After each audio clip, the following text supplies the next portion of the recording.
Shalom, selamat malam, salam MMA, mujizat masih ada. Shalom, shalom. Haleluya. Kembali lagi Bapak Ibu Saudara bersama kami ya dalam acara live streaming MMA, mujizat masih ada yang terus membahas mengenai tentang kehidupan keluarga. Sebelum kita lebih lanjut, kami dari tim MMA yang mengucapkan selamat memperingati Ibu Hari Kartini gitu ya Pak ya.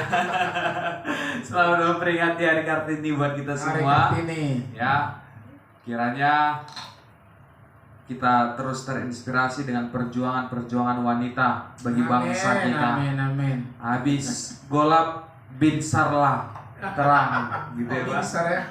Habis gelap Bahasa terbit Bataknya matahari. ya, Pak. Oh ya, betul. Baik. Mungkin itu jadi pendahuluan bagi kita, dan Bapak Ibu Saudara, kita akan masuk dalam diskusi dan bincang-bincang kita mengenai tentang suami dan istri yang berhasil. Dan dalam hal ini Bapak Ibu Saudara, saya mengingatkan buat kita semua untuk Bapak Ibu Saudara boleh terus mendukung acara ini dengan stay di depan layar masing-masing untuk mengikuti acara kita. Dan jangan lupa untuk setiap Bapak Ibu Saudara yang ingin mengajukan pertanyaan, silakan saja di dalam kolom komentar untuk boleh memberikan pertanyaan, dan nanti di akhir acara sebelum kita nanti akan ada sesi menanggapi pertanyaan Bapak Ibu Saudara. Iya. Dan tetap terus aktif di dalam acara kita pada malam hari ini. Baik, langsung saja kita langsung memperkenalkan ya orang-orang yang ada di layar Bapak Ibu Saudara. Saya Binsar Hademuan Pasaribu, dan narasumber kita sebagai pembicara, sebagai pemateri yaitu Bapak Pendeta Dr. Haposan Simanjuntak. Shalom. Dan selamat saat malam ini bagi kita istimewa. semua. Ya, dia yang istimewanya saat ini Bapak Ibu Saudara didampingi oleh Ibu Gembala. Haleluya. Boleh lambaikan tangannya, Ibu. Oke, dan di sini kita kembali bersama dengan Pak Ginting yang akan memberikan kesaksian sebagai suami yang berhasil. Haleluya. Baik Bapak Ibu Saudara, langsung Suami yang saja. sudah berpengalaman. Haleluya. Baik, nanti Bapak ini akan menceritakan kesaksian-kesaksian hebatnya ya Bapak Ibu Saudara. Dan saat ini kita langsung berikan saja waktu buat pemateri kita, narasumber kita Bapak Ibu Saudara, untuk boleh memaparkan menjadi pendahuluan Pak ya, untuk memantik diskusi kita pada malam hari ini. Waktu itu saya persilakan Pak. Oke, baik. Selamat malam bagi kita semuanya, Bapak Ibu yang kami kasihi. Sekali lagi saya sampaikan kepada kita semuanya, selamat Hari Kartini bagi wanita-wanita hebat yang terus berjuang ya di dalam banyak hal, bahkan keluar terkadang dari konteks-konteks dari kewanitaannya ya, oleh karena tuntutan situasi, kondisi, keadaan-keadaan yang ada. Baik, malam hari ini Bapak Ibu umat Tuhan, pemirsa yang kami kasihi, kita akan masuk dalam topik yang sangat begitu penting untuk kita pahami, yaitu bagaimana agar kita menjadi seorang suami yang berhasil ya, dan juga menjadi seorang istri yang berhasil. Tentunya saudara, Bapak Ibu yang dikasih oleh Tuhan, salah satu kerinduan kita yang terbesar untuk kita menikah adalah bagaimana agar hidup kita semakin lebih berkualitas ya, agar kehidupan kita semakin lebih baik.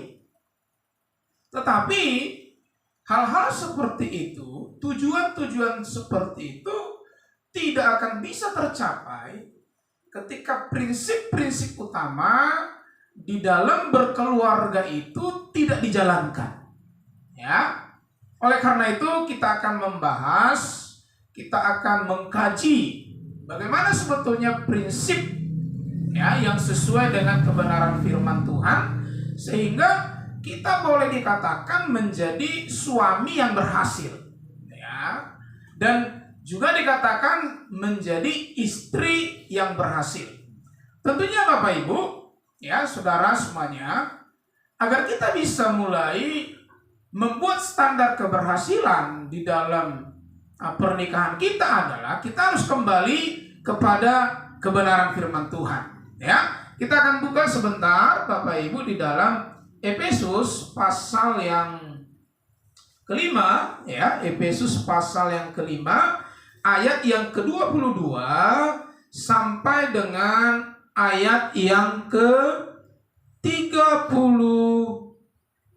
Tetapi kita hanya membaca sebagian saja, ya.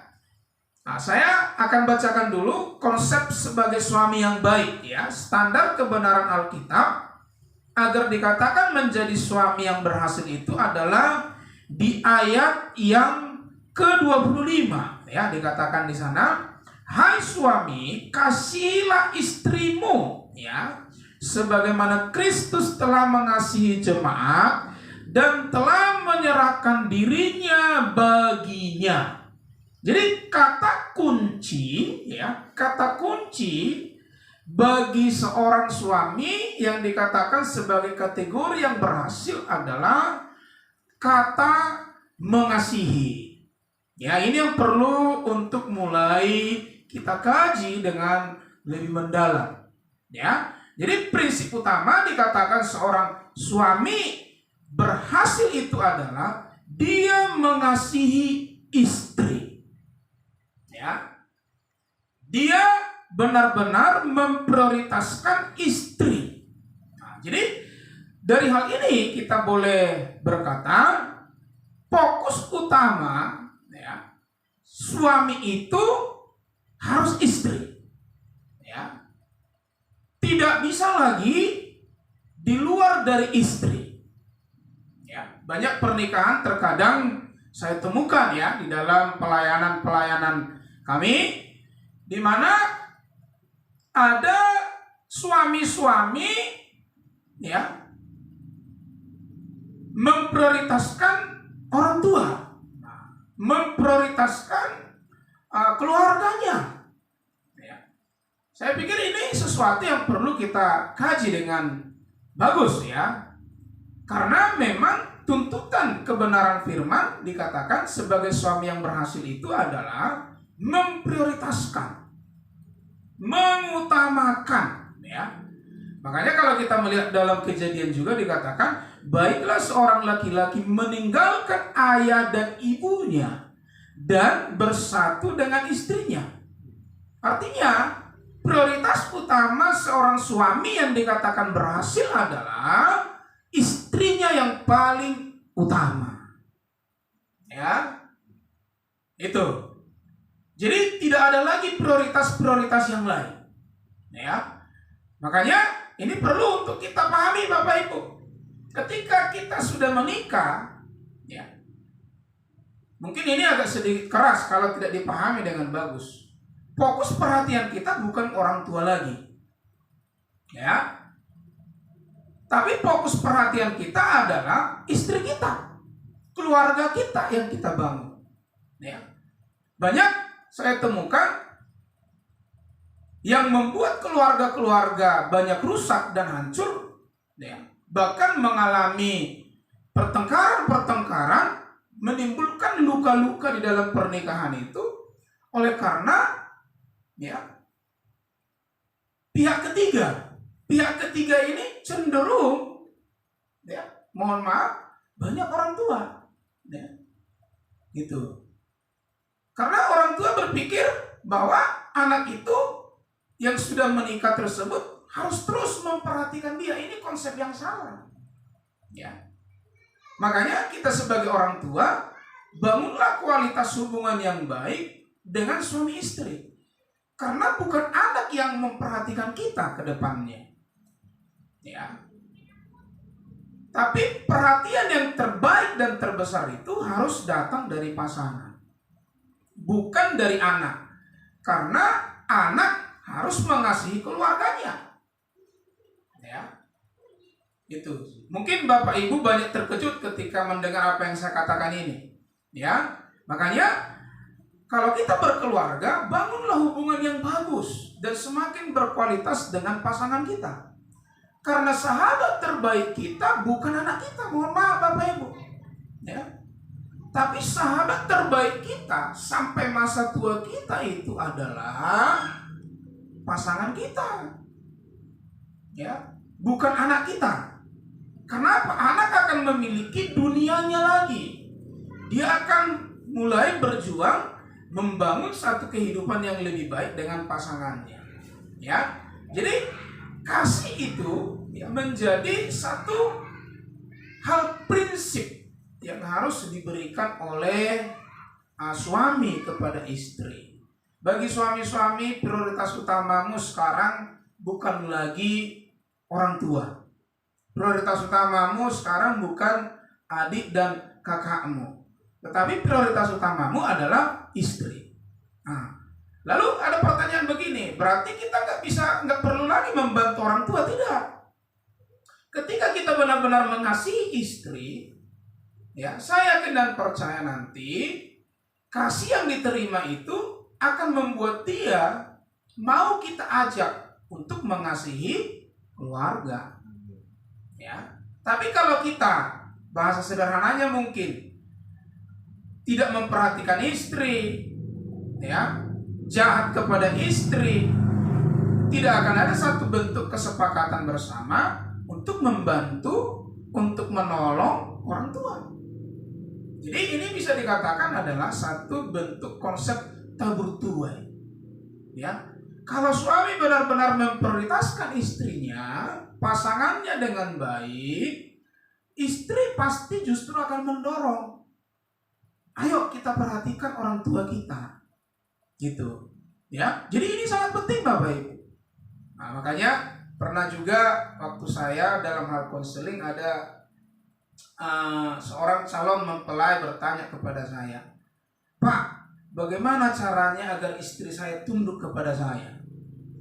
Ya caranya hanya satu, kasihi dia dengan sungguh-sungguh. Ya. Ketika suami atau laki-laki mengasihi dengan sungguh-sungguh, proses ketundukan itu pasti akan terjadi. Ya, gitu. Itu pasti.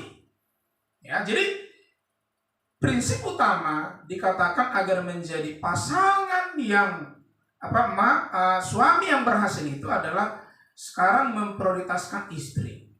Ya. Lalu bagaimana dikatakan menjadi istri yang berhasil? Nah, di ayat 22.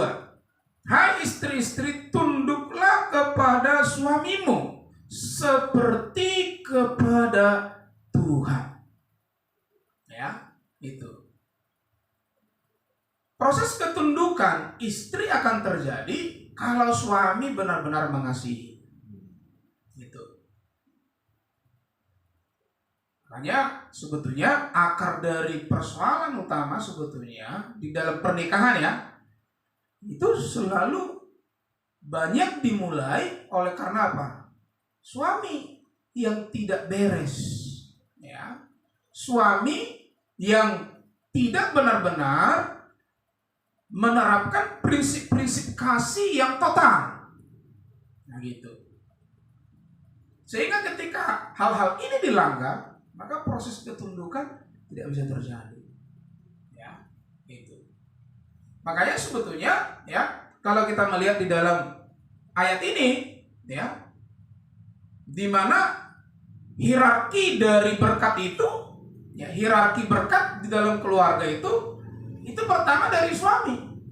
Suami turun kepada istri, ya, turun kepada anak. Jadi kalau suami tidak beres, ini akan merusak segala sesuatunya, ya.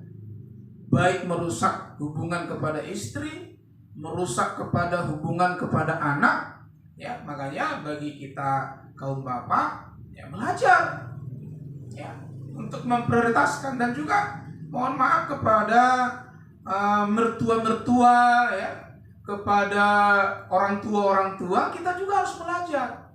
Jangan sampai oleh karena kita terlalu ingin diminta belas kasihan oleh anak dalam tahapan-tahapan tertentu. Maksud saya, bukan saya berkata anak tidak bisa membantu orang tua. Ya, membantu orang tua itu salah satu bagian ya yang harus dilakukan oleh anak, gitu. Tetapi membantu orang tua itu harus dengan kesepakatan, ya, kesepakatan suami istri. Makanya kasihilah istri dengan bagus, tunjukkanlah kasih yang murni, maka nanti istri akan mulai belajar, ya, memberikan kasih itu, ya, kepada siapapun. Jadi tidak sulit, ya. Makanya, ya, kita harus memahami dan mengerti akan kondisi-kondisi ini, ya. Jadi saya pikir ini satu pembuka bagi kita, ya. Bagaimana dikatakan menjadi suami yang berhasil, intinya adalah kasih istri, ya. Jadikan istri menjadi nomor 1, bukan nomor 2, bukan nomor 3, tapi nomor 1. Ketika suami menomorsatukan istri, maka istri akan mulai belajar tunduk, ya, begitu. Jadi saya pikir ini pendahuluan di dalam topik kita ini, ya. Baik, terima kasih Pak. Buat pemirsa, bahwa dalam hal ini kita sudah dipancing untuk menyampaikan banyak hal, ya. Sudah banyak sesuatu yang bergejolak ini, ya, mengenai itu. Istilahnya seperti macam kayak ada istilah baru, itu gitu kan Pak, kan? Istilah baru dalam hal bahwa ternyata orang tua itu tidak bisa istilahnya untuk terus berharap sama anak, mungkin mungkin betul, ada banyak prinsip-prinsip yang baru diketahui oleh pemirsa yang ada di rumah. Jadi tentunya kita harus pahami sebagai suami ada prinsip yang harus dijalankan di dalam keluarga kepada pasangannya, begitu ya Pak. Tadi sudah disampaikan bahwa prinsipnya adalah mengasihi. Jadi dengan tegasnya laki-laki menjalankan prinsip, maka prinsip seorang istri itu akan tertanam sendiri, begitu ya Pak, ya. Proses ketundukan akan terjadi, ya, akan seperti itu. Ya, baik, terima kasih Pak. Lalu yang mau saya sampaikan, mau saya tanyakan begini Pak. Sering memang seperti yang Bapak sampaikan tadi bahwa konflik itu terjadi di dalam keluarga karena ada peran ketiga, begitu ya, karena ada orang ketiga. Jadi kan sering di sini seorang suami dilema. Kita langsung ke konflik ya Pak. Ya. Sering suami dilema, terkadang mungkin kekurangan hikmat sehingga dia terkadang harus pilih mana, sehingga semakin besarlah api bara ini. Mungkin Bapak boleh kasih pandangan Pak, karena sudah disinggung tadi. Ya, jadi memang di satu sisi ada istilah berkata maju kena, mundur kena, ya kan? Gitu ya. Gitu. Saya ingin mengasihi istri, tapi saya juga ingin memperhatikan orang tua, begitu ya. Makanya Bapak Ibu, secara khusus orang-orang tua, ya, di dalam pernikahan kita juga harus mulai tetap belajar membangun segala sesuatu, ya, membangun kualitas hubungan suami istri, membangun juga kekuatan materi kita, kekuatan keuangan kita, ya. Banyak orang tua berpikir begini, mohon maaf ya, ini konsep yang harus mulai kita kaji ulang. Saya punya anak, agar nanti di masa tua saya ada yang memperhatikan saya. Memang itu benar, tetapi itu bukan prinsip, gitu.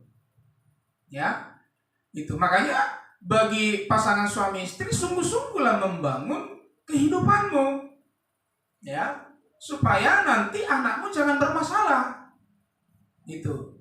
Kalau kasarnya mungkin saya katakan begini, seharusnya orang tua tidak boleh berharap apapun, ya. Tolong nanti ini diperhatikan, jangan pula kejam kali, apapun dari anak, ya. Kalaupun anak memperhatikan kita ke depan, biarlah itu bonus-bonus kehidupan, ya, begitu. Oleh karena itu ketika kita menikah, bagus-baguslah untuk mulai mempersiapkan hidup. Ya, baik di dalam kualitas hubungan suami istri, ya, baik di dalam terlebih khusus masalah materi. Ya, itu. Jadi kalau kita mungkin selalu begini nanti dengan anak, dia akan menikah, ya kan?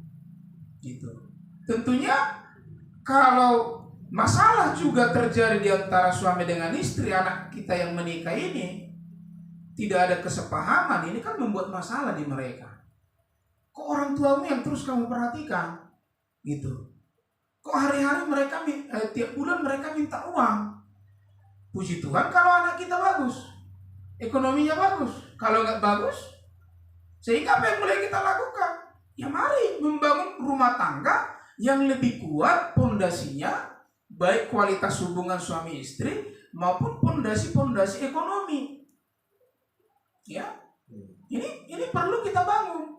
Kenapa? Satu saat kelak anak kita ini memiliki dunianya sendiri.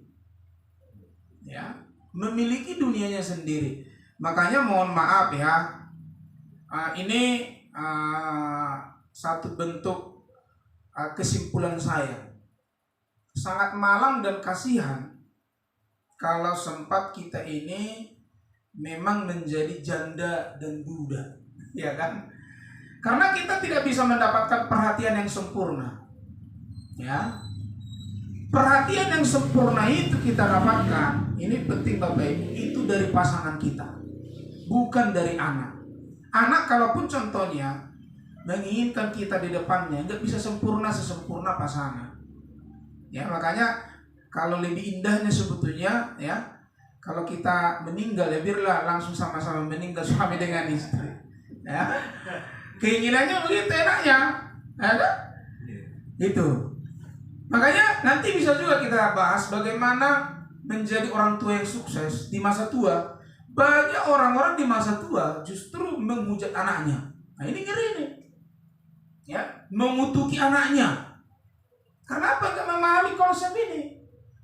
Dimana dia selalu berpikir anak itulah yang harus menunjukkan kasihnya, menunjukkan perhatiannya yang lebih besar.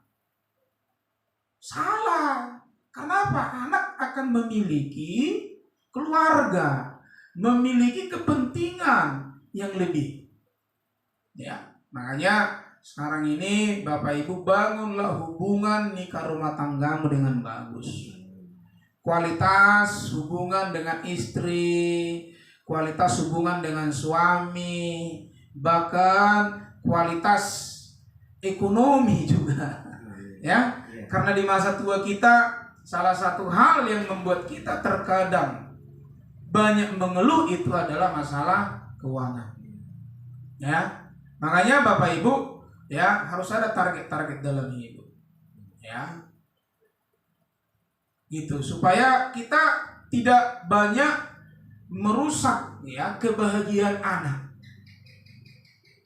Mohon maaf, banyak rusaknya kebahagiaan anak oleh karena orang tua yang tidak melakukan seperti yang saya katakan tadi.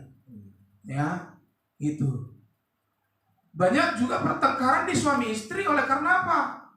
Setiap bulan selalu ingin diberi uang. Bukan tidak bisa ya. Bukan tidak bisa. Ya, anak-anak yang mapan di dalam ekonomi, perhatikan orang tuamu, tapi dengan kesepakatan. Yang persoalannya kan kesepakatan. Ya. Makanya kesepakatan bisa terjadi oleh karena apa? Kasih yang diberikan tadi. Gitu. Jadi kalau suami benar-benar mengasihi istri, istri merasa dikasihi, untuk membantu orang tua pun akan bersama-sama. Persoalan yang terjadi terkadang kan ketika suami atau istri ingin membantu orang tuanya. Lalu suami atau istri merasa kok fokus perhatiannya bukan ke saya lagi. Nah gitu. Sehingga orang tuamu terus yang kamu bantu, orang tuamu terus yang kamu perhatikan. Nah gitu. Dan inilah yang membuat percekcokan. Makanya sebetulnya ya inti utamanya hubungan suami istri harus terus semakin dibangun lebih berkualitas.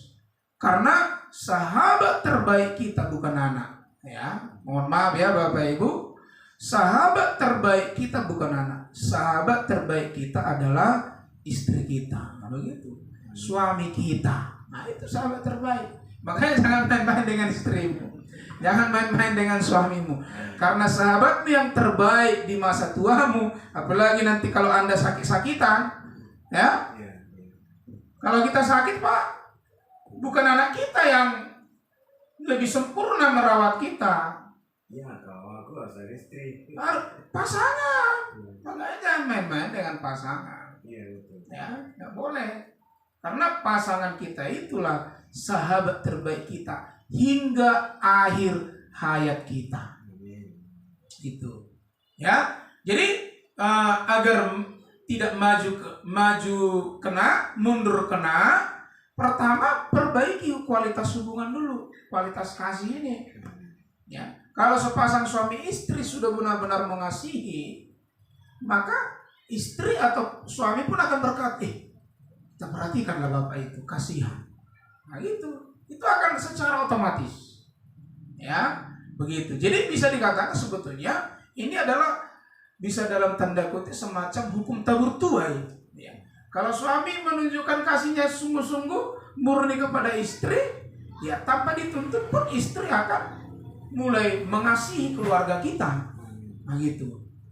Tapi kalau dia merasa selalu di nomor 2 kan terus, ya dia akan mulai marah. Udah, menikah aja lah kau sama makmu itu kan. Ada gitu. Banyak kan keluarga-keluarga begitu Pak ya. Udah, sama bapakmu itu aja kau, sama makmu itu aja kau menikah. Nah, kan begitu. Tapi kalau benar-benar dikasih dengan bagus, ya, maka istri akan berkata, udah, ayo kita bantu mama itu. Kasihan mereka sudah tua. Kita undanglah, kita bikinlah orang tua, inang itu, amang itu di rumah kita. Nah gitu, itu pasti akan terjadi.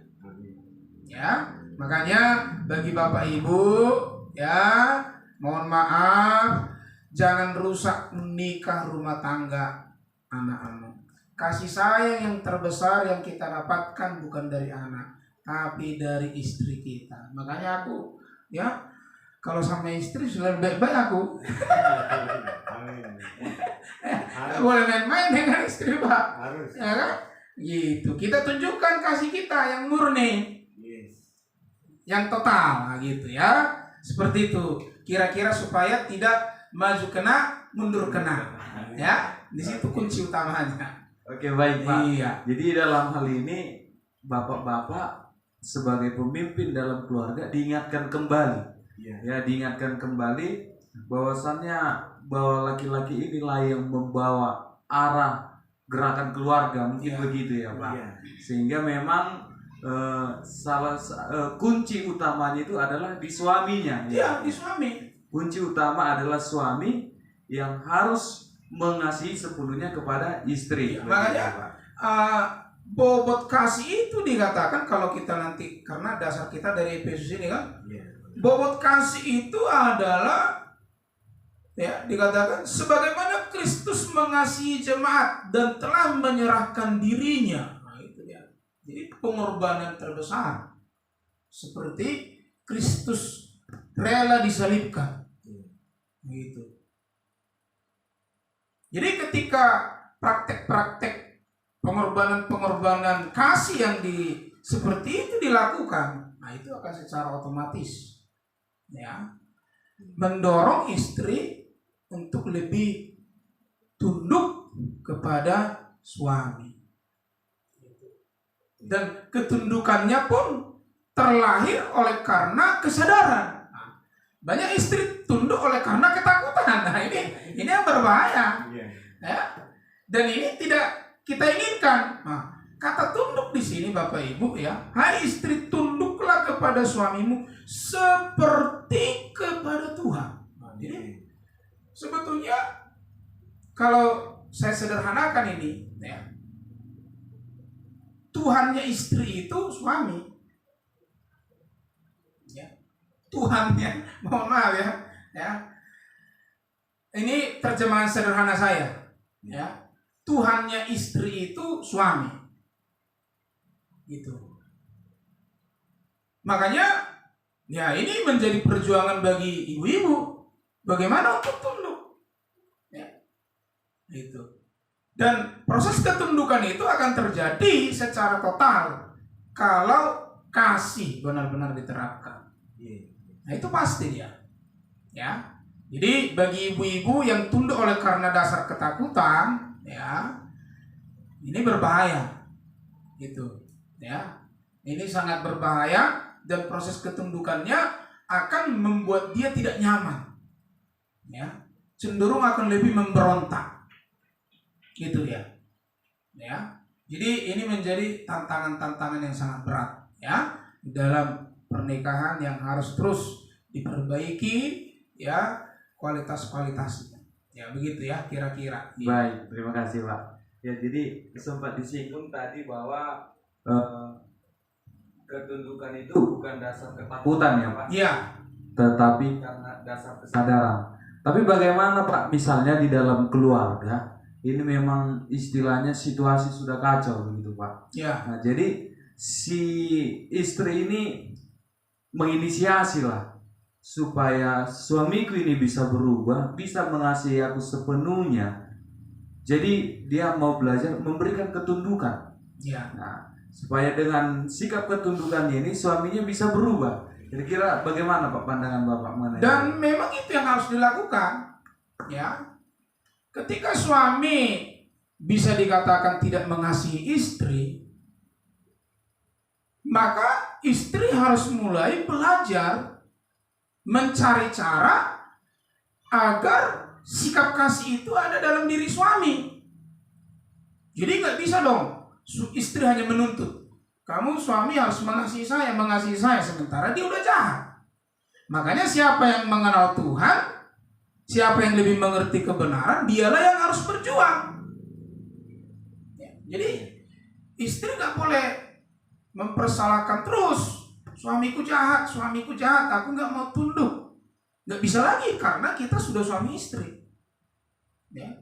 Jadi kalau kaum bapak atau suaminya tidak mengasihi dia, ya istri harus berjuang, cari Tuhan, mempuasakan suaminya supaya benar-benar muncul kasih itu. Ya. Jadi jangan malah ditinggalkan.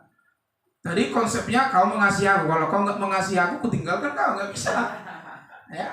Siapa yang mengerti kebenaran, dia yang harus berjuang agar kebenaran-kebenaran yang hakiki ini mulai timbul di suami, timbul di istri. Makanya bagi kalangan pemuda-pemudi, perhatikan, ya, khususnya bagi anak-anak gadis, ya.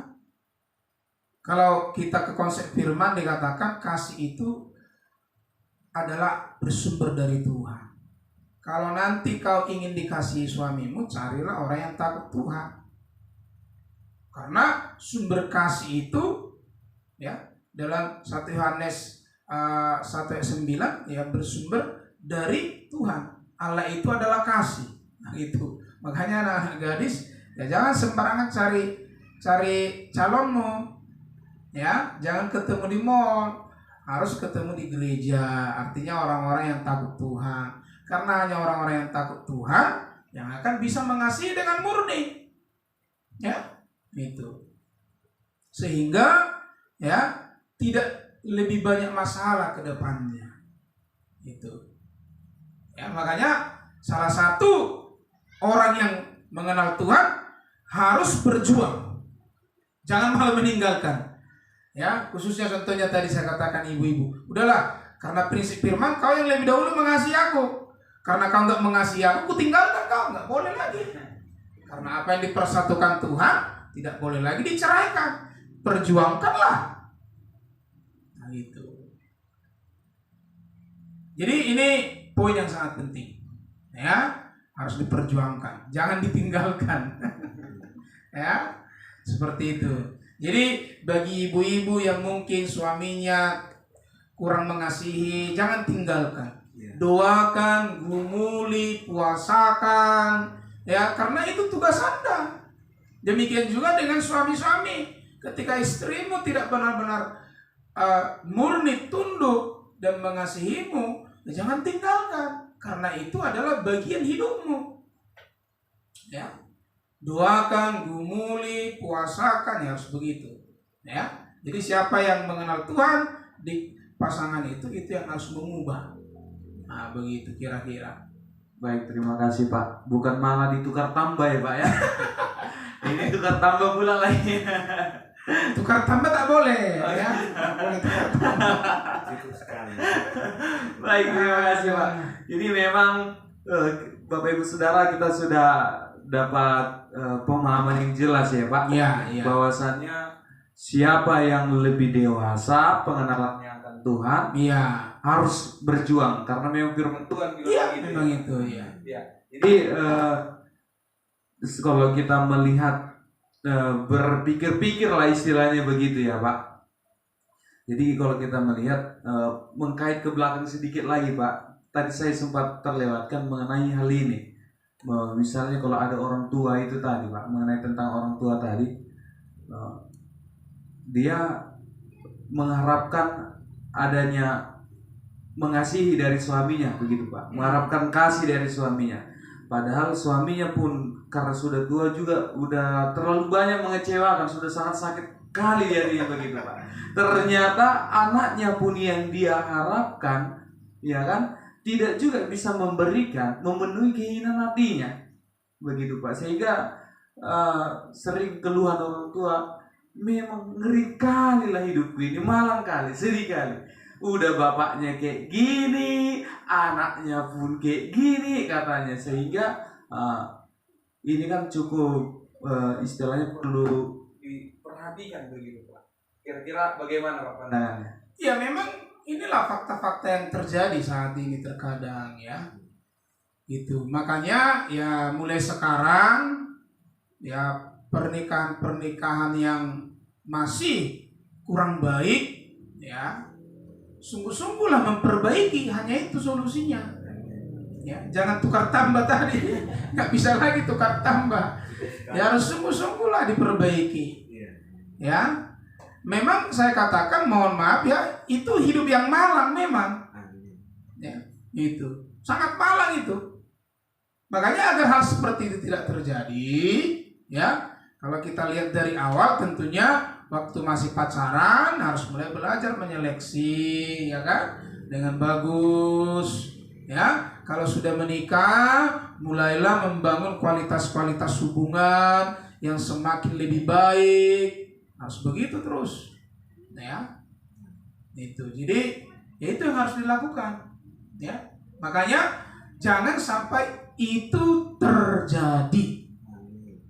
Jangan sampai itu terjadi. Ya. Kalau bisa di masa tua kita, justru kita kasih duit ke cucu kita. Ya kan? Bagaimana itu bisa terjadi? Ya tentunya suami istri harus bagus-bagus, sepakat berdoa, sama-sama berjuang, ya kan? Kualitas ekonominya oke, ya. Jadi nggak begini kita sama anak, gitu.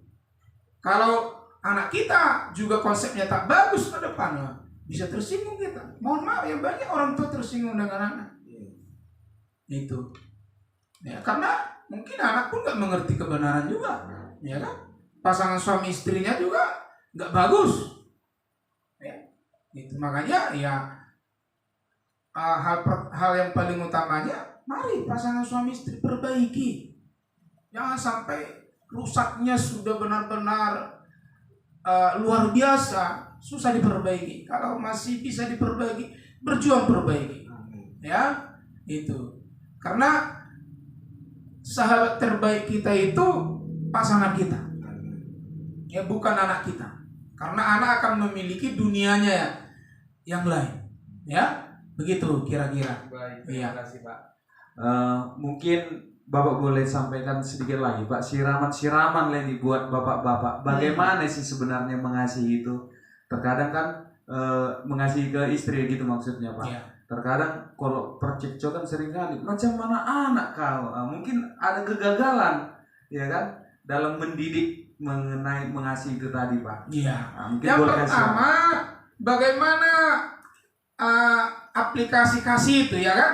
Nah itu yang pertama, harus menjadikan istri nomor satu. Nah, nggak bisa nomor dua. Amin. Harus nomor satu. Makanya selalu saya bilang sama istri saya, Ibu Gembala, ya, seluruh dunia ini bisa kulawan. Amin. Tapi kalau kau lawan, ku mati laku.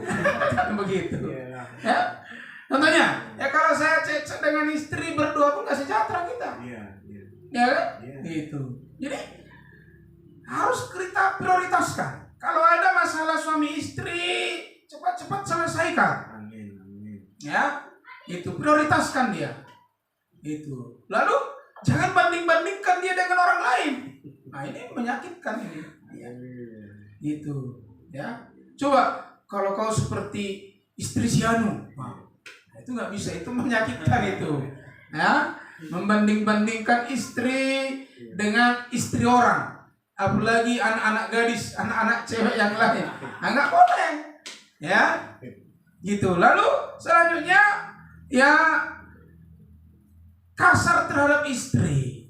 Ya, tak boleh. Itu bukan kasih namanya. Ya, Bapak Ibu, ya, ingatlah dulu waktu Anda jatuh cinta dengan istri Anda. Ya, saya waktu jatuh cinta sama Ibu Gembala, bawa motor pun kita hati-hati kali, Pak. Ya kan? Ada lubang, ya. Iya. Kita benar-benar perhatikan supaya genjotannya itu agak sedikit pelan, ya kan? Itu jangan kasar, ya. Gitu. Tunjukkanlah hal-hal yang lebih romantis. Ya, memang begitu perbuatan-perbuatan kasih. Gitu, ya. Kalau ulang tahun kasih hadiah, saya pikir ini penting, ya. Itu bagi bapak-bapak, ya, ingat hari pernikahannya, ya. Gitu. Jadi begini, pernah saya katakan, ya, kualitas-kualitas kebahagiaan juga dari tahun ke tahun semakin mengalami peningkatan, ya. Gitu. Zaman-zaman di dalam bobot kebahagiaan berbeda. Ya, contohnya kalau bapak saya dengan mama saya dulu berpegangan tangan, tanpa berpegangan tangan mereka sudah merasa bahagia. Karena mereka nggak pernah nonton film-film Korea kan dulu kan gitu. Ya kan? Iya. Nah gitu. Sekarang bobot kebahagiaan itu meningkat. Iya. Ya. Karena apa? Udah mulai sering menonton film Korea. Ya. Dulu bapak saya sama mama saya nggak pernah kasih bunga. Tak ada mengerti Valentine kan begitu. Tapi oleh karena keadaan zaman, ya, ungkapan-ungkapan kasih itu berkembang. Iya. Makanya saya katakan bagi bapak-bapak harus kreatif. Ya. Menikah itu butuh seni. Nah, gitu ya. Harus ada satu daya kreativitas. Ya, di dalam momen-momen tertentu, ya, mulai untuk menciptakan hal-hal yang indah. Ya. Gitu kira-kira. Baik, Pak. Gambaran-gambaran sekilas Iya. saja ya. Jadi bapak-bapak yang sudah mendengar perlu dipahami bahwa perlunya kita memiliki sikap perhatian yang penuh ya Pak. Iya, iya. Perhatian yang penuh kepada istri. Lalu yang kedua, bahwa bapak-bapak itu harus bisa menciptakan kreativitas, begitu ya Pak? Iya. Kreativitas untuk pengembangan kebutuhan-kebutuhan di dalam menghadirkan damai sejahtera, mungkin begitu ya Pak? Nah, contohnya lah, ini mungkin saya tambahin ya. Banyak kadang bapak-bapak diajak istrinya berfoto nggak mau ya kan. Padahal di zaman ini sekarang ya, salah satu kadang ya, ibu-ibu kan merindukan foto dia berfoto dengan suaminya. Karena apa? Dia lihat teman-temannya berfoto seperti itu. Kapan lah suamiku bisa berfoto? Ku ajak berfoto begini jadi pertengkaran ya kan? Iya. Nah, itu harus berubah, nggak bisa. Ya begitu. Kita hanya tambahan tadi. Siap Iya, Pak. iya. Oke. Di sini ada Pak Ginting, Bapak Ibu Saudara, kita mau tanya-tanya atau mendengarkan kesaksian dari Pak Ginting yang kiranya nanti kita bisa sama-sama belajar. Yes. Oke, mungkin Pak Ginting boleh saya berikan waktu Pak sekitar semampu Bapak ya. Oh, haleluya. Mampu mengelola kata, mengatur Haleluya. waktu begitu ya. Ya, untuk boleh bersaksi Haleluya. bagaimana prinsip-prinsip Haleluya. yang sudah kita dengarkan ini, kesuksesan Pak Ginting dalam menjalankannya. Amin, amin. Waktu persilakan Pak. Ya, pertama-tama dulu terima kasih buat Tuhan, dan kedua terima kasih buat Bapak Pendeta beserta Ibu Pendeta beserta Om Binsar, di mana masih diberi kesempatan buat saya. Inilah pertemuan untuk ketiga kali. Jadi di sini saya mohon maaf kepada baik dari keluarga dari saya ataupun dari istri, baik dari kaum ibu-ibu.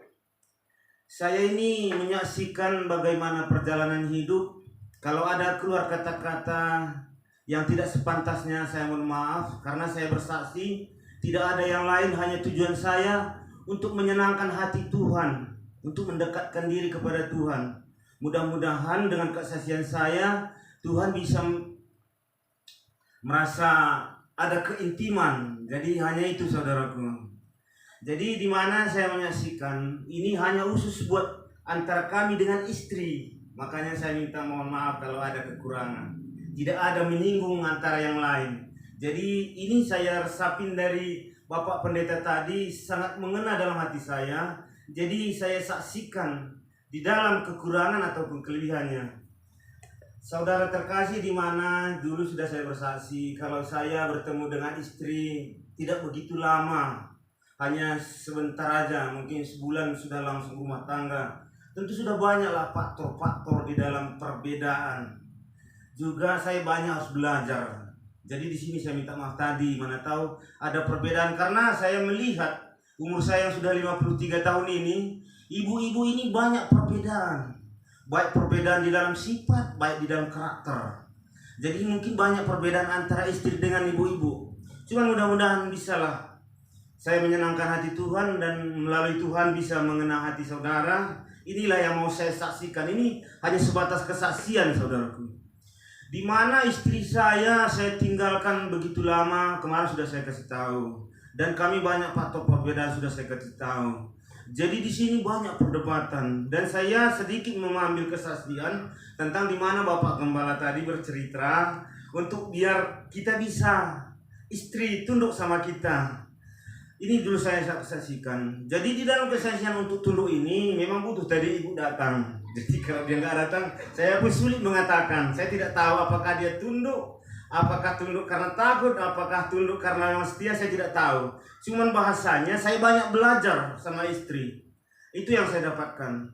Saya terus terang banyak belajar sama istri. Kalau bukan karena istri saya, mungkin saat ini kita tidak bisa bertemu walaupun melalui acara ini. Karena hidup saya tidak jelas. Bukan saya mau memenangkan diri. Ini kesaksian saudaraku. Saya meninggalkan istri saya 2 tahun. Saya salut dengan istri saya. Saya dapat hikmahnya di situ.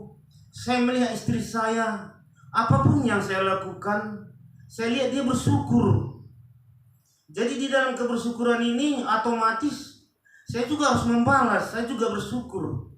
Kenapa saya bilang bersyukur saudaraku? Sudah saya tinggalkan, saya tidak bisa mengirim. Padahal kalau saya tidak bisa mengirim, karena waktu saya bersama mertua, tidak ada yang merasa kekurangan bagi saya waktu itu saudaraku. Jadi saya mau berjuang untuk menyenangkan orang tua dan istri. Memang selama saya hidup bersama mertua, bersama istri, saya sering lakukan itu.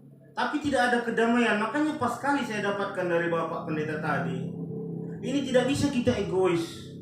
Jadi di sini saya merantau tadi saudaraku, saya memperhatikan istri saya. Ternyata istri saya meninggalkan orang tuanya. Dia lari, siap untuk susah bersama mama saya. Di sini saya melihat luar biasa saudaraku, walaupun saya tidak mengirim, tapi dia tetap berjuang bersama ibu saya. Jadi di sini satu saya dapatkan pelajaran dari istri saya untuk menjadikan suatu istri yang sukses. menurut saya, menurut kesaksian saya, ataupun untuk menjadikan suami jadi sukses. Saya dapatkan dari pengalaman, dari kesaksian ini, saya melihat bagaimana kesabaran istri saya. Dia selalu bersyukur. Akhirnya saya balik, saya tanya dia, kenapa kau setia? Dia jawab begini, saudaraku. Ini saya tetap ingat karena ini memang kesaksian yang luar biasa. Saya percaya kalau orang yang mengenal Tuhan diberkati, dia hanya percaya bahwa hanya berumah tangga sekali. Kalau 2 kali seperti tadi pembicaraan tadi, itu bukan lagi di luar dari Tuhan. Jadi kenapa kau bisa setia menunggu saya dan tidak memberikan apa-apa sebab aturan saya yang bertanggung jawab? Istri saya bilang begini, saudaraku. Sekalipun kau mengambil tindakan yang tidak mengena dalam hati saya percaya setiap manusia yang berumah tangga itu tidak akan pernah niatnya untuk menyakitin. Itu yang jawab istri saya.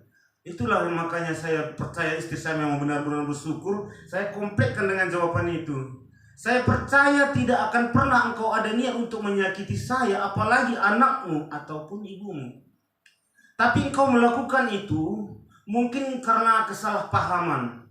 Jadi saya bangga apapun selama ini problema mungkin karena prinsip istri saya kesalahpahaman, ataupun salah mengerti, ataupun tidak tahu apa yang dilakukan. Jangankan anak dan istrimu engkau tidak kasih, orang lain pun diajarkan Tuhan selalu mengasihi. Jadi saya bangga di sini, saya banyak dapat poin dari istri. Di sini satu, saudaraku, untuk menjadi suami yang sukses atau istri yang sukses, satu haruslah bersyukur dalam segala hal. Apapun yang terjadi di dalam rumah tangga itu, wow, luar biasa saya dapatkan, saudara. Langsung saya praktekkan itu. Langsung saya kembali ke kampung, langsung kami berumah tangga. Jadi di situ sudah mulai ada kenyamanan antara aku bersama istri. Sudah mulai ada tujuan hidup. Jadi di sini, saudaraku, kalau saya lihat, ya udah pastilah. Kalau istri saya mengingat masa lalu, pasti ada kebencian. Saya pun pasti begitu. Kenapa? Udah 2 tahun ditinggalkan, saudara. Di Jakarta saya tidak mengirim. Tapi di situ saya melihat istri saya, di mana waktu itu saya melihat tetap menghargai saya. Di mana tetap menghargai saya melihat kalau saya tahu, ya minta maaf lah buat istri. Saya tahu karena istri juga terbuka. Dia juga punya mantan, saudaraku, dan saya juga punya mantan. Tapi di dalam kehidupan banyak ketinggalan saya merasa malu. Tapi di situ istri saya tetap menghargai saya. Otomatis saya pun tetap juga menghargai istri. Memang kadang, saudaraku, pas juga kena itu yang dibilang Bapak Pendeta sama saya. Ini sangat membangun iman saya dan keluarga saya. Karena memang walaupun dibilang sukses, ini saya hanya tetap belajar dan belajar untuk ke depan, saudaraku. Tetap belajar. Memang saya bangga, saya sedikit sudah ada kesuksesan. Kenapa saya bilang sukses? Gini, saudaraku. Kalau dulu saya masa percintaan sama istri, ataupun sampai anak saya 1, kebahagiaan itu merasa sedikit, saudaraku. Kadang banyak tidak nyaman. Tapi sekarang, saudaraku, saya selalu merasa nyaman sama istri. Kalau tidak ada istri, saya tidak nyaman. Jadi saya butuh istri di situ, makanya saya merasa ada kesuksesan selama ini didikan yang saya dapatkan, termasuk dari pengalaman istri gitu. Jadi di sini, saudaraku, itulah modal pertama tadi. Kami selalu bersama istri belajar bersyukur. Kedua, saling menghargai. Walaupun kadang di dalam kehidupan ini salah satu poinnya ini tersentuh juga dari Bapak Pendeta tadi, saudaraku. Saya sangat diberkatin. Masalah uang, memang hidup ini butuh uang, saudaraku. Iya, memang butuh uang. Walaupun kadang uang tidak dibawa mati, tapi tanpa uang kadang ada perasaan mau mati, saudaraku. Apalagi di dalam rumah tangga, apalagi tidak ada beras. Tapi kalau kita saling menghargai, ini saya dengan istri merasa terberkati melalui dari tadi dikuatkan Bapak Pendeta, bahkan waktu kita ke gereja bisa masuk semua firman itu, saudaraku. Kalau kita tidak merasa bersyukur, kita tidak merasa menghargai, di gereja pun kita merasa tidak nyaman, saudaraku. Saya sudah rasakan apakah ada perbedaan di antara saudara, saya tidak tahu. Jadi inilah kekuatan kami, saudaraku, bersyukur dan saling menghargai. Dan satu lagi, saudaraku, di mana di dalam ketiga, saudaraku, saling mengampuni, saudaraku. Kalau kita tidak mau mengampuni, kurasa endingnya tidak akan mendapatkan damai sejahtera. Seperti yang saya pernah dengarkan Bapak Gembala saya, tujuan kita hidup adalah ending akhir. Jadi kalau saya mau ambil akhirnya di dalam Yeremia 29 ayat 11 itu, saudaraku, kita kan bukan untuk sekarang berjuang, untuk akhir. Jadi kita menghadapi sekarang ini, jangan terlampau cepat mengambil keputusan, saudaraku. Seperti di mana kejadian yang saya pernah dengarkan Bapak Pendeta masalah si Petrus, saudaraku. Saya mengasihi kau, tapi apa kata Tuhan? Sebelum yang berkokok kau sudah menyangkal 3 kali. Jadi di sini antara kami dengan istri, saudara, kalau ada kesalahan, kami ambil hikmahnya kami ambil. Ataupun teringat masa lalu, sebetulnya kami mau buang. Tapi kalau muncul itu, saudaraku, kami saling mengampuni. Seperti yang dikatakan istri saya percaya kau tidak akan mau menyakiti saya kalau kau mengambil saya sebagai istrimu. Jadi ini saya pegang. Jadi yang 3 ini rumusnya yang saya dapatkan dari kesaksian di dalam rumah tangga kami, saudaraku. Kami pertama dulu, itulah saya bilang bersyukur, saudaraku. Bersyukur apapun yang terjadi, biar dapat ilmunya ke depan. Tujuan di dalam kebenaran firman tadi yang saya dapatkan dari pendeta. Kedua, saling menghargai, saudaraku. Dan ketiga, mengampuni. Jadi setelah ini dilakukan, saudaraku, niat untuk membantu rumah tangga, untuk orang tua, untuk keluarga tidak ada lagi. Yang luar biasanya, saudaraku, anehnya, ini kejadian, maaf buat keluarga saya, karena ini memang kesaksian. Ini tujuan saya tidak ada lain untuk mengambil keintiman dengan Tuhan. Dan ini semua saya dapatkan karena kebaikan Tuhan. Orang tua saya pernah di Batam, saudaraku, setahun. Jadi di Batam, saudaraku, apa permintaan orang tua saya bagi saya berlebihan. Tapi apa kata istri saya, saudaraku? Orang tuamu saja tidak kau bisa senangkan, apalagi orang tuaku, apalagi orang lain. Bagaimana kau bisa menjadi saluran berkat? Jadi intinya, saudaraku, kalau sudah ada saling bersyukur tadi, menghargai tadi, atau mengampuni tadi, makanya tanpa kita melakukan pun untuk kebaikan buat orang tua, ini akan tertanam sendiri, bekerja melalui kuasa Tuhan. Sering, saudaraku, istri saya melakukan sesuatu yang saya tidak izinkan, karena menurut saya harus dipikirkan dulu rumah tangga saya. Tapi apa yang dikatakan istri, semua sudah diatur Tuhan. Loh, bayangkan, saudaraku, istri saya sendiri yang mengambil respon untuk mendemonstrasikan, untuk memberikan terbaik kepada mama dan adik saya, saudaraku. Bayangkan. Jadi tak perlu lagi ragu. Yang perlu itulah, baik ibu-ibu, baik bapak-bapak, tetaplah apapun persoalanmu, bersyukurlah. Dan kedua, antara pasangan, tetaplah menghargai apapun yang terjadi, apapun. Dan ketiga, tetaplah saudara, di mana saya tadi ada kesaksian tadi, apapun persoalan mantan apa segala macam, mengampuni apapun perbuatan, ampuni. Jadi disinilah nanti bisa tercipta seperti saat ini kami merasa selalu berbulan madu, saudaraku, berbulan madu selalu ini. Jadi di sini saya susah untuk berpisah. Jadi di sini ada kekontakan, saudaraku. Saya tidak memikirkan anak lagi. Bahkan kalau masalah anak terbuka, anak saya ada 6 di sini, saudaraku. Istri saya bilang, jangan pernah coba-coba meminta sama anak kalau anak sudah berumah tangga. Tapi saya yang sering minta, jujur. Kadang ya dikasih lagi dari dari anak saya sendiri. Tapi ini ditekankan istri harus dibayar. Sekalipun engkau merasa tidak mempunyai, tapi engkau anak orang kaya, engkau anak yang hebat, anak yang luar biasa. Tuhan Yesus cukup hartamu, segalanya ada pada Dia. Makanya saya jujur, saudaraku, kalau meminta sama anak harus dikembalikan. Tapi kalau anak tolak, ya harus bagaimana, saudaraku? Itu saya nggak tahu. Itu bonusnya. Iya, itu salah. Kedua, saudaraku, kalau memang anak saya gadis, saya terus terang anak saya 6, satu yang nomor 2, saudaraku. Saya tidak pernah meminta. 4 tahun ini dia bekerja, dia tetap memberikan gajinya. Tapi saya tanya istri, bagaimana ini? Ya mungkin inilah buah-buah kita tadi, buah-buah di dalam tadi kita bisa bersyukur, bisa menghargai, bisa mengampuni tadi. Kita kan nggak minta. Tapi ini tanggung jawab.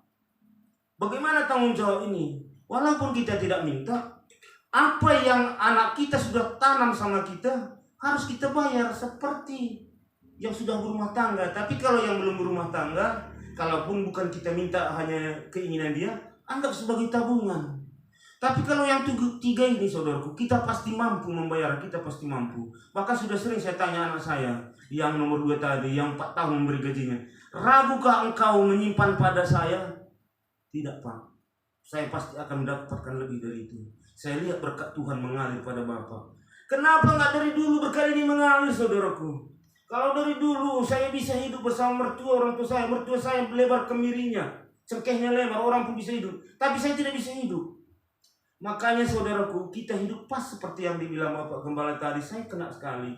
Istrimu lah yang dinomor satukan. Dan kedua, si istri suamimu lah yang dinomor satukan. Sekarang kan sudah jauh, saudaraku. Tidak bisa meminta sama keluarga. Tanpa meminta pun kan bisa hidup. Anak saya yang menyaksikan yang nomor 2. Saya tidak ragu lagi, Pak. Lebih dari yang saya tabung Bapak, saya pasti akan dapatkan. Jadi inilah saudaraku, kesaksian hidup saya. Kalau ada kata-kata yang tidak berkenan, saya minta maaf. Karena ini kesaksian apa yang saya alami. Jadi inilah modal kami bertiga. Kami tetap belajar, walaupun belum sempurna. Tetap belajar untuk bersyukur, belajar untuk mengampuni, belajar untuk menghargai. Ini rahasia hidup kami, saudaraku. Jadi terima kasih. Hanya itulah yang bisa saya sampaikan. Terpuji nama Tuhan. Haleluya. Baik, terima kasih Pak Ginting. Sebelum kita ke Ibu Gembala, kita kembalikan dulu ke pemateri narasumber ya, Bapak. Yang mau saya sampaikan begini Pak, mungkin ada tanggapan Bapak mengenai kesaksian. Lalu boleh sekaligus Pak, boleh disampaikan kepada pemirsa yang sedang menyaksikan. Perlu ditegaskan kembali sebenarnya apa aja sih yang menjadi tanggung jawab suami dalam keluarga. Nah, sehingga kalau macam Pak Ginting tadi kan dia pergi jauh, pergi ke Jakarta, dikatakan tidak mengenal tanggung jawab begitu Pak, sehingga perlu bahwa suami-suami mungkin kan ini suami-suami tidak pernah dapat pengajaran dari manapun mengenai menjadi suami yang terbaik kan begitu Pak, mungkin boleh disampaikan Pak. Ya, tanggung jawab suami itu dari aplikasi kasih ya. Yang pertama, suami itu harus memposisikan diri sebagai wakil Allah di tengah-tengah keluarga itu. Ya. Artinya bagaimana perilaku dan tindakan-tindakannya itu ya bisa menunjukkan kasih yang sempurna. Ya. Itu. Memberikan pesan-pesan ilahi, ya, pengajaran-pengajaran yang sesuai dengan firman, sehingga keluarga merasa mendapatkan sumber yang benar. Nah, ini yang sangat penting ini. Banyak bapak-bapak ya tidak bisa memberikan nilai-nilai kebenaran dengan baik. Oleh karena apa? Dia tidak melakukan, sehingga tidak bisa mengajarkan itu kepada anaknya. Ya, gitu ya. Sangat penting juga kepala keluarga itu harus mulai tampil sebagai imam, ya. Itu. Artinya harus belajar menginisiasi, ya, menginisiasi di dalam keluarga itu ada doa, ya, ada satu bentuk kehidupan rohani yang dibimbing dan dituntun oleh kepala rumah tangga. Yang sangat miris sekarang banyak bapak-bapak berdoa tidak bisa. Ya kan, ini persoalan. Ya. Gitu. Jadi mengasihi itu bukan hanya dekat-dekat dengan istri, peluk-peluk istri, ya, tapi penerapan kasih itu ya menampilkan diri kita sebagai pemimpin rohani. Ya. Bagaimana kita benar-benar menunjukkan bahwa kita adalah pribadi yang harus diteladani. Ya, ini yang kadang contohnya istri tidak merasa mendapatkan. Ya, mau mengajak berdoa pun harus bertengkar dulu. Dia menyuruh si bapak juga untuk berdoa supaya dilihat anak-anaknya harus bertengkar dulu. Ya, ini hal yang sangat merusak sebetulnya. Makanya bagi bapak-bapak, ya saya katakan tampillah sebagai pemimpin rohani. Ya, belajar. Karena itu adalah bentuk kasih kita. Ya, banyak bapak-bapak berpikir bentuk kasihnya hanya memberikan uang. Harus masih ada lebih lagi. Ya. Bukan hanya memberikan uang, keteladanan rohani itu bentuk-bentuk tanggung jawab kita yang dilahirkan dari kasih. Ya, itu. Lalu yang terakhir ya, tampillah sebagai seorang pemimpin yang berada di depan. Apapun masalah, apapun tantangan yang terjadi di dalam rumah tangga, di dalam kehidupan membesarkan anak, belajar untuk tampil di depan. Makanya bagi bapak-bapak harus belajar banyak baca buku juga, ya, gitu. Seperti yang sering saya katakan, ya kita ini gak mendapat pendidikan secara formal jadi seorang bapak. Belajar banyak dari buku-buku rohani. Ya sekarang ini mungkin dari YouTube. Ya sangat gampang mencari pengetahuan apapun di zaman sekarang ini, sangat begitu gampang. Yang penting ada kemauan. Ya. Jadi penerapan kasih itu bukan hanya dekat-dekat dengan istri, tapi mulai tampil menjadi kepala rumah tangga, tampil menjadi imam, tampil jadi teladan, tampil jadi pemimpin rohani. Makanya bagi pemuda-pemudi, ya benar-benarlah kamu menyeleksi calon pacarmu. Ingat, Anda menikah untuk bahagia. Amin. Ya, pemuda remaja, ya. Anda menikah untuk mulai membuat hidup Anda lebih indah. Jangan malah lebih rusak. Jangan malah lebih hancur. Ya, itu. Kalau memang belum dapat pasangan yang sesuai dengan standar ideal, artinya yang takut Tuhan, ya, jadi jomblo gak apa-apa. Jomblo itu tak berdosa. Ya, itu.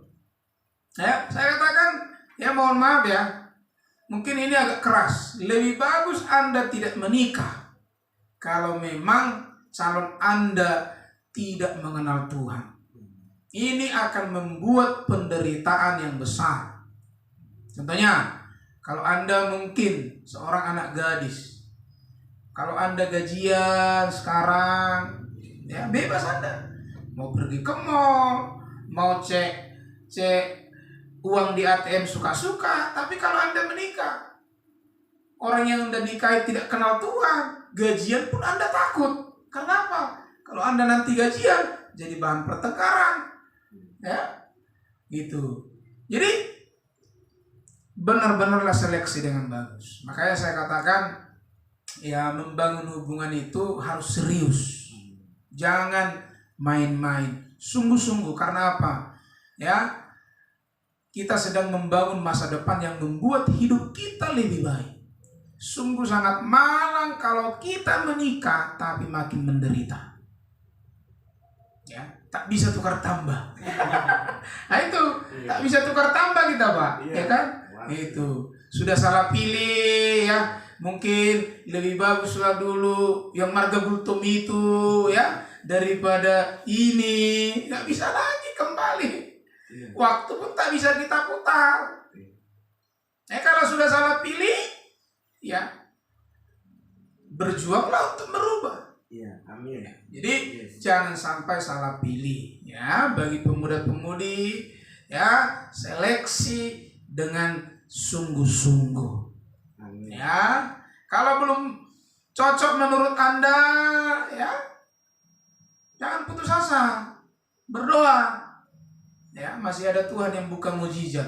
Amin. Ya, yang penting kamu doa, tapi jangan kamu ingin dapat pasangan yang benar-benar takut Tuhan, tak pernah didoakan, ya, tak pernah dipuasakan. Ya, saya pikir juga nggak akan dapat yang terbaik, ya, seperti itu. Jadi hal ini sangat penting, ya. Saya pikir marilah menjadi seorang kepala rumah tangga yang semakin lebih baik. Menjadi imam, menjadi teladan, ya. Memang hal ini berat, ya, khususnya bagi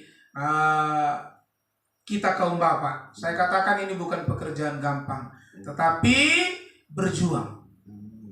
Ya, perjuangan kita tidak pernah mengecewakan, ya. Saya ada gagal-gagal juga dulu, ya, jadi pemimpin rohani.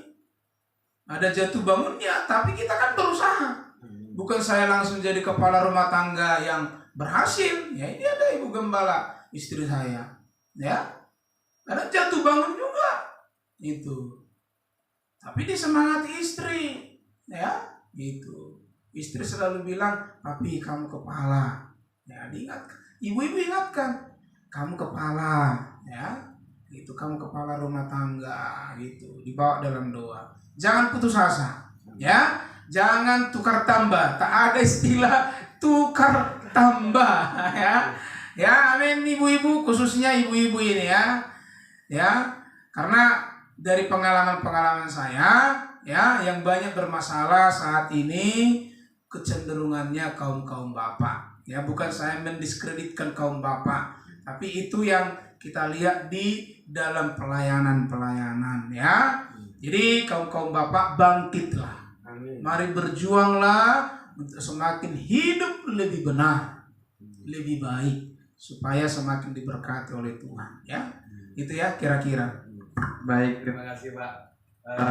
Di sini ada Ibu Gembala, ya. Tujuannya kita hadirkan sini bukan hanya untuk duduk-duduk, tapi juga memberikan kesaksian. Oke, waktu tempat saya. Ya. Ya, duduk-duduk pun nggak apa-apa, saya dekat suami. Kita bahagia kan? Iya. Kalau di sini kesaksiannya ya Pak ya. Menjadi istri yang berhasil. Ya, satu aja, harus tunduk sama suami. Seperti firman Tuhan tadi yang disampaikan oleh Bapak Gembala kita, bahwa keberhasilan seorang istri itu dilihat dari ketundukannya. Kalau seorang istri pintar berdandan, pintar merapikan rumah, atau bisa dibilang kalau sekarang ini pintar cari duit gitu ya. Tapi kalau masalah tunduk sama suami tidak ada, itu bukan berhasil namanya. Dia pintar ngurus anaknya bisa disekolahkan tinggi-tinggi gitu ya. Tapi kalau di dalam rumah selalu ada piring terbang gitu ya, tidak tunduk sama suami, itu bukan istri yang berhasil. Jadi sebagaimana yang sudah disampaikan Bapak Gembala tadi, menjadi istri yang berhasil itu hanya satu aja, tunduk dalam segala hal seperti kepada Tuhan katanya ya. Jadi ada 3 hal di sini, menjadi istri yang tunduk dan menghormati suami. Yang pertama, menyerahkan diri, artinya itu tadi, tunduk dalam segala hal. Tunduk dalam segala hal ini artinya percaya bahwa suami ini adalah kepala kita atau orang yang akan mengarahkan hidup kita atau memimpin. Kalau orang lain berkata imamnya, begitu ya. Lalu yang kedua, menghormati suaminya sebagai orang yang dipercayakan Tuhan untuk melindungi istri. Jadi kalau dikatakan menghormati ini, ada banyak hal ya yang dilakukan ibu-ibu sering seperti ini. Ketika dia tidak suka suaminya contohnya pergi kumpul-kumpul dengan temannya, lalu datang istrinya, pulang kau katanya. Itu artinya tidak menghormati. Kalau dia memang tidak suka suaminya kumpul di warung atau kumpul dengan teman-temannya, ya dipanggil aja atau di SMS, pulanglah. Lalu kalau mau marah gitu ya, di rumah aja. Kalau ada istri yang marah di depan teman-temannya, teman-teman suami begitu, dimarahi atau kau suami begini-begini, kata, berarti itu suaminya ini merasa harga dirinya sangat turun sekali. Nah, ini akan memicu pertengkaran yang hebat nanti di rumah. Bukan hanya piring terbang, bahkan rumah pun bisa rubuh gitu. Nah, lalu yang ketiga, percaya bahwa suami adalah saluran berkat bagi istri. Nah, karena seperti yang disampaikan Bapak Gembala tadi, selain kita istilahnya mempersiapkan diri kita dalam hal materi, di sini dikatakan bahwa berkat itu mengalir dari suami, lalu turun ke istri, turun ke anak, dan keturunan-keturunan selanjutnya. Jadi kita harus percaya bahwa suami ini adalah saluran berkat bagi kita sebagai istri gitu ya. Karena kalau sempat istri merasa kok karena aku kerja, kok pikir aku nggak bisa istilahnya mencari uang gitu ya.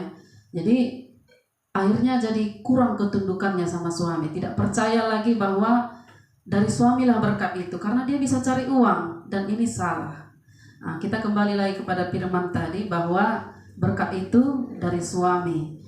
Jadi tugas kita sebagai istri supaya berkat-berkat Tuhan mengalir hanya tunduk saja gitu. Lalu yang keempat, kita agak sedikit cepat ya, karena udah kenapa sih kok saya yang belakangan, karena istri ini kan harus banyak ngomong harusnya.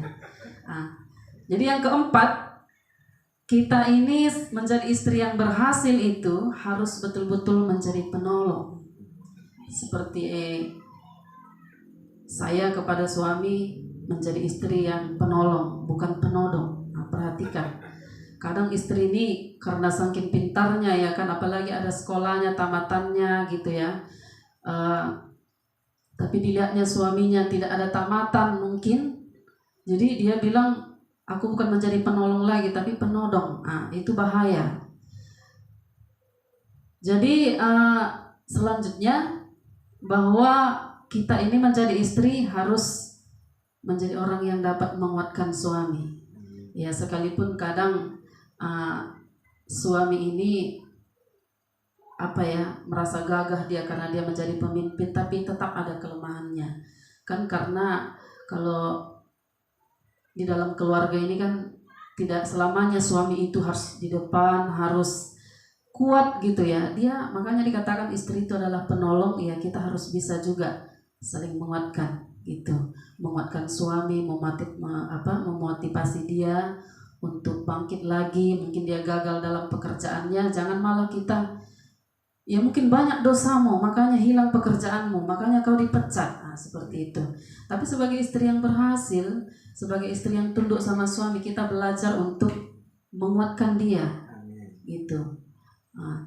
Banyak hal yang sudah disampaikan Bapak Gembala tadi, sudah banyak ya, bahwa di dalam keluarga itu peran suami dan istri itulah yang paling penting. Karena suami dan istri ini akan hidup selamanya, anak akan pergi gitu, orang tua akan pergi juga meninggalkan kita. Jadi teman yang sejati itu adalah suami dan istri gitu. Jadi bagi bapak-bapak, bagi ibu-ibu, perbaiki lagi hubungannya, kembali lagi ke situ. Kalau hubungan kita dengan suami tidak harmonis atau tidak rukun, inilah penderitaan kita sampai Tuhan datang gitu. Jadi bagi pemuda-pemudi nih, tadi Bapak Gembala sudah sangat memotivasi kita. Kalau kita sempat salah pilih dalam memilih, kalau sudah saya menerima engkau sebagai ini, sudah sah semuanya, jangan coba-coba untuk punya pikiran bercerai atau tukar tambah. Iya. Jadi selagi masih belum ada perjanjian itu, seleksi bagus-bagus. Seperti yang Bapak Gembala lagi bilang, jomblo itu tidak dosa. Lebih baiklah tidak menikah daripada menikah, seperti perumpamaan masuk ke kandang ayam katanya, baru sesudah menikah masuk ke kandang buaya, jadi makin menderita kita gitu. Tapi intinya Bapak Ibu Saudara, bahkan pemuda-pemudi remaja belum ya, tapi ini sebagai pelajaran lah. Pilihlah teman hidup yang pertama takut akan Tuhan. Kalau dia takut akan Tuhan, maka yang lainnya pasti datang, istilahnya kesetiaannya. Dia kalau kalau tidak takut akan Tuhan, cintanya kepada istrinya nanti hanya karena kecantikan, ya kan Pak Ginting ya? Iya.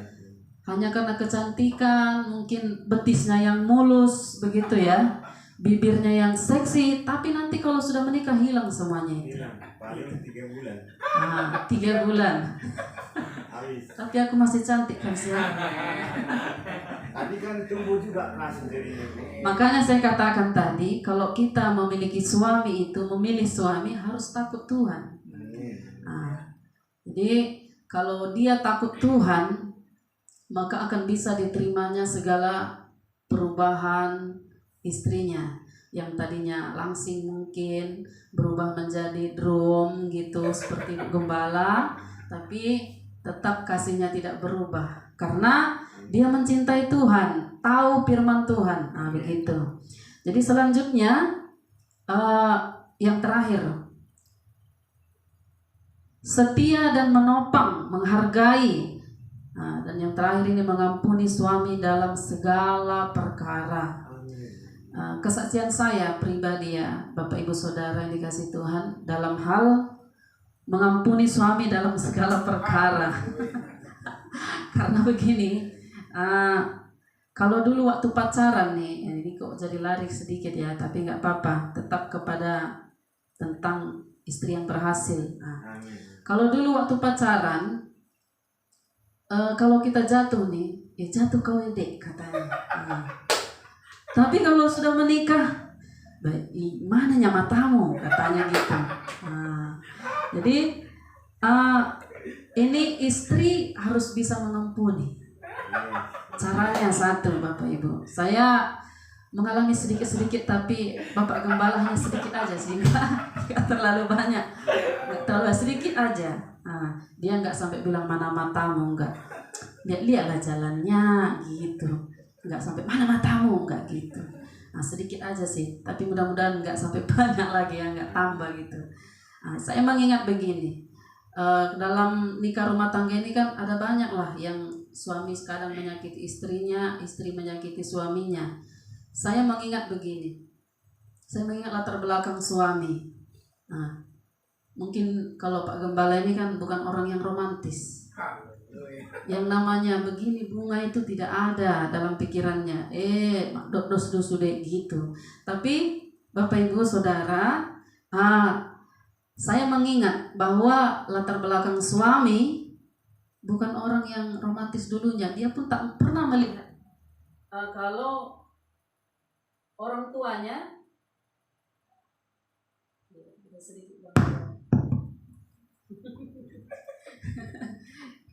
kalau orang tuanya mungkin gak pernah dilihatnya mengasih bunga atau pulang kerja dicium tangannya, seperti yang Bapak Gembala bilang tadi, bobot keharmonisan atau keromantisan zaman dulu dia hanya duduk sama sudah romantis. Tapi kalau sekarang ini, kalau suami contohnya atau istrinya ulang tahun tidak dikasih hadiah surprise gitu, itu gak romantis. Itulah bobot keromantisan yang sekarang ini, karena sering-sering nonton film India mungkin. Jadi saya mengingat itu, saya mengampuni itu karena saya mengingat, dia pun tak pernah lah dilihatnya orang tuanya seperti itu. Dan aku pun mungkin ada juga begitu dalam hatinya Pak Gembala gitu ya. Ada juga hal-hal mungkin yang ingin dia romantis, tapi saya nggak ngerti, nggak connect gitu. Jadi begitu caranya, kita hanya mengingat, jadi berbalik, jadi benci tadinya jadi rasa kasihan gitu. Dia nggak pernah merasakan bagaimana melihat atau dulu orang tuanya, bapaknya mungkin pulang dari kerja, mami di mana? Begitu ya, nggak gitu. Tapi kalau sekarang ya karena kita sudah di dalam Tuhan, ini kembali lagi kepada pemuda-pemudi bahwa memilih suami harus takut Tuhan. Karena di dalam Tuhan kita bisa menerima semuanya itu, rasa benci berubah menjadi mengasihi. Karena segala sesuatu itu harus didasari dengan kasih. Kasih itu banyak sekali menutupi kekurangan dan kelebihan pasangan kita. Jadi satu lagi ini yang terakhir terus tapi enggak. Seorang istri yang berhasil harus tahu kebutuhan suaminya. Nah, kebutuhan suami ini sebagai orang yang dewasa kita di dalam Tuhan ya. Om Binsar belum menikah tapi harus belajar karena akan menjurus ke sana. Yang pertama, kebutuhan suami itu berhubungan intim.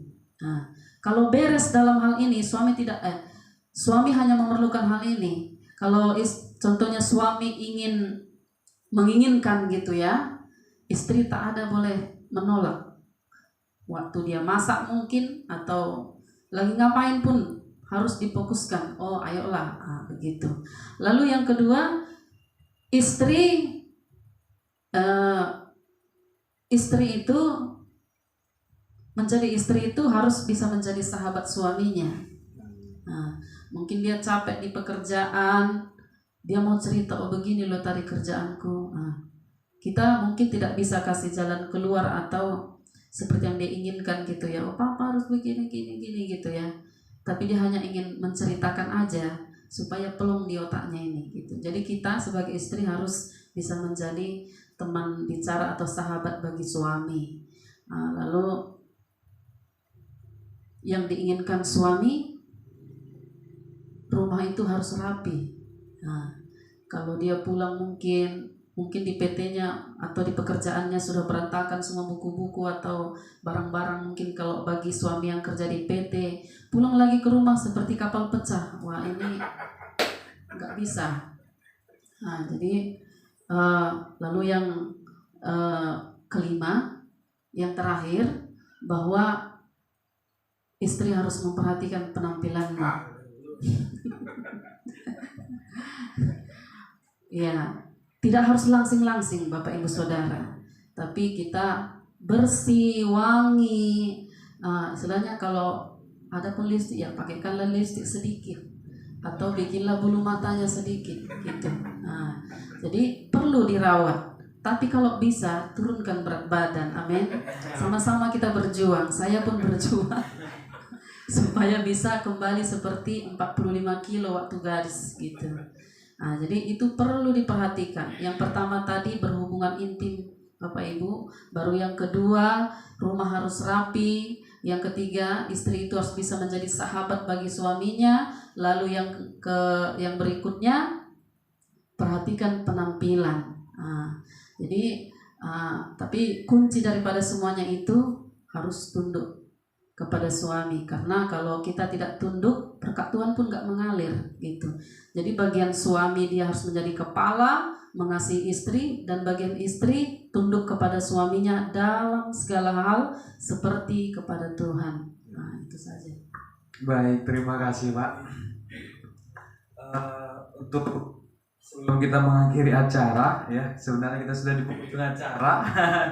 Tapi saya memberikan waktu buat bapak-bapak dan ibu semua untuk memberikan seperti nasihat atau closing statement atau apapun itu yang menjadi inspirasi yang selama ini kita pegang dan mungkin boleh bisa diterapkan dalam keluarga penonton kita pada malam hari ini. Oke, silakan Pak. Mulai dari Pak Ginting dulu. Ayo Pak. Terima kasih. Ini satu pesan. Apapun terjadi di dalam rumah tangga, seperti yang saya dapatkan nasihat dari istri, semuanya itu tidak ada rancangan pertama dari antara suami maupun istri. Kalaupun setelah berumah tangga terjadi keselisihpahaman ataupun terjadi kadang keegoisan, disinilah kita sesungguhnya butuh Tuhan. Karena ini bukan aslinya dari hati manusia, ini aslinya dari bisikan setan, saudara. Jadi inilah pesan saya, siapapun kita, tetaplah mengandalkan Tuhan dan ingatlah pasanganmu ketika tidak sesuai dengan yang kau inginkan, bahwa sesungguhnya dia tidak mau melakukan itu kalau dia sadar. Makanya bagi perempuan, sadarkan suamimu kalau tidak sesuai menurut engkau. Bagi suami, sadarkan istrimu kalau tidak sesuai menurut engkau. Itu di luar dari keinginan pasanganmu. Itu adalah pekerjaan setan. Tetaplah mengandalkan Tuhan. Inilah yang bisa saya saksikan. Mungkin ada tambahan lagi. Oke, silakan Ibu Gembala. Iya. Pesan dan kesannya ya. tetap menjadi suami dan istri saling menopang satu dengan yang lain, bahkan menciptakan hal-hal yang mungkin akan mempererat hubungan itu sendiri.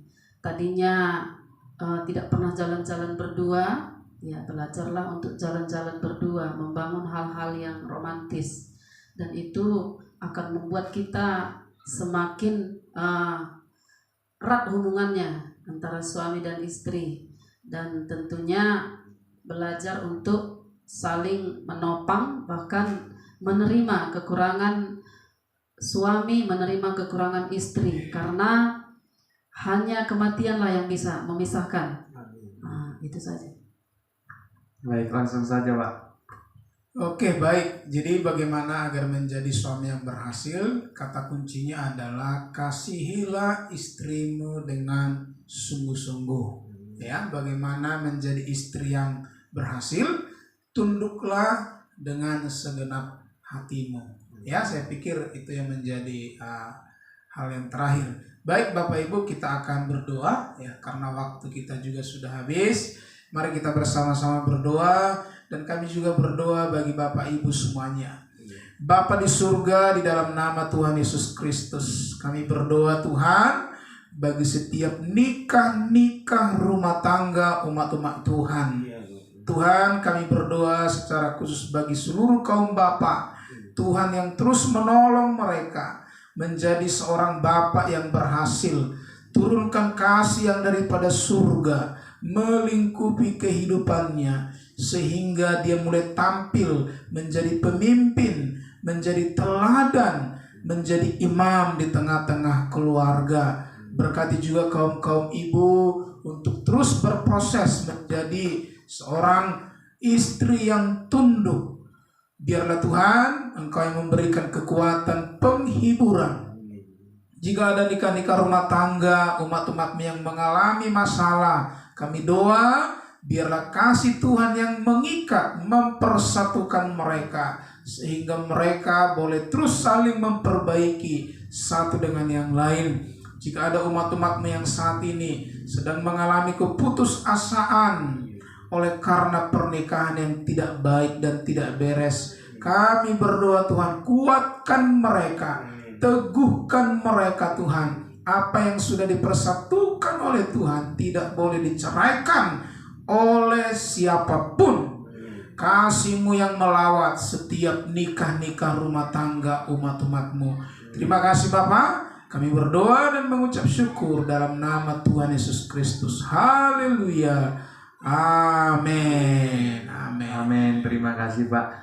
Baik, terima kasih buat kita semua Bapak Ibu Saudara yang sampai saat ini masih setia mengikuti acara kita, dan mungkin ada hal-hal yang masih ada kebingungan di dalam diri kita. Boleh nanti kita ada kontak yang bisa dihubungi ya Pak ya, dan mungkin ada hal-hal yang ingin mau ditanyakan, kami siap melayani. Bapak Ibu Saudara bisa menghubungi langsung dari nomor yang sudah disediakan.